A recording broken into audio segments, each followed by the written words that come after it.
আন্দোলন না করলে আসলে স্যারের পক্ষেও এটা কিন্তু মন্ত্রণালয় বের করে আনা খুব কঠিন হইতো। আগামীকালকে থেকে আমাদের শ্রেণীকক্ষে ফিরে যাবো ইনশাল্লাহ। যারা আলোচনা করেছেন, ওনারা অনুরোধ করেছেন, ওনারাও কিছুটা এগিয়ে এসেছেন, আমরাও এগিয়ে এসেছি।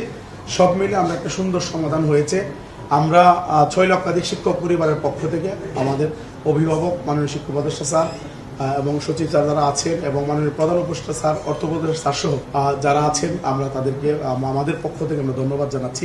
আমরা জানি স্যার অনেক কষ্ট করেছেন আমাদের বিষয়গুলো নিয়ে। আর আন্দোলন না করলে আসলে স্যারের পক্ষেও এটা কিন্তু মন্ত্রণালয় বের করে আনা খুব কঠিন হইতো। আমরা প্রেশার ক্রিয়েট করার কারণে স্যারের পক্ষে সহজ হয়েছে সরকারের পক্ষ থেকে হয়তো এটা বের করে আনা।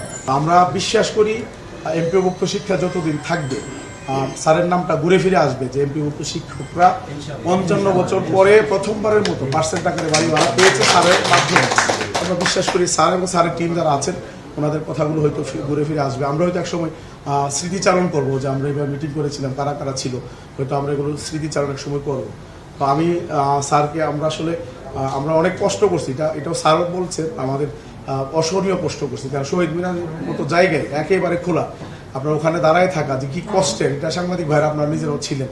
তো আমাদের কষ্টের জায়গা থেকে হয়তো আমাদের শব্দ চয়নে দু একটা ভুলভ্রান্তি হয়েছে, এটা আমরা স্বীকার করি। আমরা আমাদের অভিভাবক হিসাবে এবং আমরা যেহেতু ওনার সন্তান, আমরা স্যারের কাছে আমরা ক্ষমা চাই। স্যার অবশ্যই ক্ষমার দৃষ্টিতে দেখবেন আমাদের প্রতি। আরেকটা বিষয় হচ্ছে, সেটি হচ্ছে আমাদের আমরা ইনশাল্লাহ আমরা এখানে ঘোষণা দিচ্ছি যে আমরা আগামীকালকে থেকে আমাদের শ্রেণীকক্ষে ফিরে যাবো ইনশাল্লাহ। আমরা তো শহীদ মিনারে গিয়ে ব্রিফ করবো। তো ওখানে আমাদের যে ক্ষতি হয়েছে বাচ্চাদের, যে কয়টা দিন আপনার এখানে 8 দিনের মতো ক্লাস হয়নি, ওইটার ব্যাপারে আমরা একটা বিষয় খসড়া আলোচনা করেছি আমাদের সহযোদ্ধা যারা আছেন, আমরা মিলে ওইটা আমরা ডিসকাস করব আমাদের শহীদ মিনার ওখানে।